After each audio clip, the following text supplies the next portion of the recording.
Y bueno, Risco, damos un pequeño giro. Se está presentando esta iniciativa Salario Digno y Responsabilidad Social Empresarial.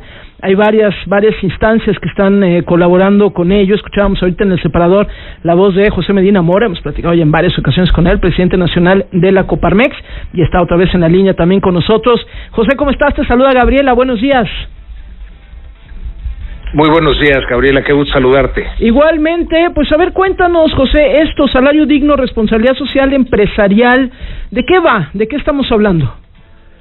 Sí, bueno, recordarás, Gabriela, que hace tiempo el salario mínimo estaba indexado a muchos pagos de servicios, de multas, de créditos hipotecarios, y entonces cuando subía el salario mínimo, subían estos otros servicios, generaba inflación y se perdía el poder adquisitivo de los salarios de los trabajadores. Una vez que se logró desindexar, desde el 2016 hemos impulsado subir el salario mínimo, nos fijamos que llegara a la línea del bienestar individual, es decir, que el salario mínimo le alcanzara a una persona para la canasta alimentaria y la no alimentaria. Ese objetivo ya se cubrió en todo el país. El siguiente objetivo, Gabriela, es llegar a la línea del bienestar familiar. Esto es, una familia promedio, según INEGI, la componen 4 personas, de las cuales 2 trabajan, y el objetivo es que esos 2 salarios mínimos alcancen para que los 4 integrantes de esa familia tengan acceso a la canasta alimentaria y la no alimentaria. Este es un objetivo que tenemos para el 2026 y estaremos impulsando seguir subiendo el salario mínimo hasta llegar a esa línea del bienestar familiar. Este ejercicio, que también se le llama salario digno, sí. Pues coincidimos varias organizaciones, nos reunimos el viernes pasado en CEMEFI, Centro Mexicano para la Filantropía, Acción Ciudadana contra la Pobreza, también estuvo presente Canacintra, estuvo presente Aliarse, estuvo presente USEM, esta Unión Social de Empresarios Mexicanos, y Coparmex, de tal manera que llegamos a esta misma conclusión por distintos caminos, que es necesario llevar este salario mínimo al nivel de la línea del bienestar familiar, y el objetivo que tenemos es hacerlo para el 2026. Ya, okay. ¿Qué tal, José? Te saluda Javier Risco. Buenos días, gracias por acompañarnos esta mañana. Nos llamó mucho la atención también un concepto el día de ayer que vaya en el contexto justamente de este salario digno y responsabilidad social empresarial, este concepto llamado pobreza educativa. ¿A qué se refieren, José? Sí, Javier, qué gusto saludarte. Bueno, lo que proponemos a las empresas, Javier, es que no se esperen a que el salario mínimo llegue a la línea del bienestar familiar, sino de una vez aquellas que les sea posible al menos paguen ese nivel. Pero en este compromiso por la responsabilidad social empresarial, lo que planteamos a las empresas es que también tenemos mucho que hacer para disminuir pobreza educativa, pobreza de salud, pobreza patrimonial. En el caso específico de la pobreza educativa, Javier, lo que nos dice Coneval es que los trabajadores que están en nuestras empresas y que dejaron la educación formal para incorporarse a la vida laboral, les llevará 3 generaciones para poder salir de la pobreza educativa. Quiere decir que ni ellos ni sus hijos tendrán educación formal, serán sus nietos. Y ahí es donde entra la propuesta a las empresas para que acompañemos a nuestros trabajadores a completar la educación formal mientras trabajan con nosotros, de tal manera que logremos superar esa pobreza educativa en una sola generación, al menos para los 21 millones de mexicanos dados de alta en el Seguro Social, que estamos en el sector formal, poder llevar ese objetivo en una sola generación, Javier. Oye, esto que le estás diciendo, Javier, José, me parece importantísimo, ¿no? Esto de acompañarlos, es decir, esto significa que incluso ofrecerles cómo terminar sus estudios y demás, o sea, sí hay un compromiso no solo de darles tiempo, sino de acompañarlos literalmente. Literalmente, de hecho, muchas de las empresas, que ya están implementando esto, tienen colaboradores que dedican su tiempo de manera voluntaria para acompañar a los que no han completado esta educación formal, utilizando la plataforma del INEA, Instituto Nacional de Educación para Adultos, que es una muy buena plataforma, sin embargo que no se da abasto para poder cubrir esta pobreza educativa, y esto ya está sucediendo en las empresas. Inclusive hay empresas que nos han dicho, oye, yo sí quiero hacerlo, pero no tengo internamente cómo llevarlo a cabo.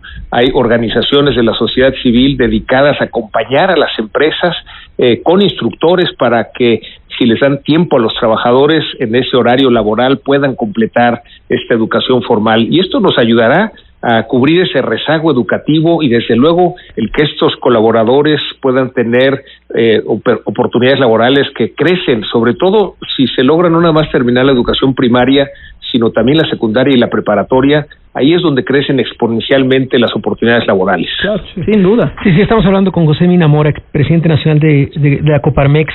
Y un poco también, José, a ver, ¿cómo es que se le da seguimiento también a nivel empresarial? Estos compromisos directamente, desde la Coparmex se va tocando base empresa por empresa, diciendo, oye, nos comprometimos a esto, vamos hacia adelante en esto, o cómo volverlo algo tangible, todo este esfuerzo también. Todo este impulso por la responsabilidad social empresarial lo hacemos desde luego en Coparmex. En cada uno de los centros empresariales tenemos 68 centros empresariales a nivel nacional y es una propuesta que llevamos. Tenemos una consejería delegada de compromiso social empresarial, que es el mecanismo de acompañamiento a las empresas que se van inscribiendo para poder completar estos compromisos, pero también es un impulso que por su lado hace el CEMEFI, este Centro Mexicano para la Filantropía, por su lado hace USEM, y desde luego también Canacintra se ha sumado a este compromiso, y estamos en el trabajo para que otros organismos empresariales que pertenecen al Consejo de Coordinación Empresarial también impulsen esta responsabilidad social empresarial, que es lo que nos permitiría avanzar de una manera que llegue el bienestar a todos los trabajadores. El que las empresas sean rentables es importante, pero que esto sea con un acompañamiento para que también los trabajadores puedan tener esa posibilidad de desarrollo, de mejores ingresos, y así tengan una mayor prosperidad. Oye, José, y en el tema de salud también hay aquí algo que ustedes están proponiendo, que también me pareció importante, sobre todo cuando hablamos de estas 3 enfermedades que dicen nos han rebasado: la obesidad, la diabetes y la hipertensión. Pero ¿cómo involucrarse desde las empresas con este tema de salud? Sí, ahí la propuesta es muy sencilla. Digamos, estas 3 enfermedades que han rebasado el sistema de salud de nuestro país pueden ser medidas de una manera muy sencilla.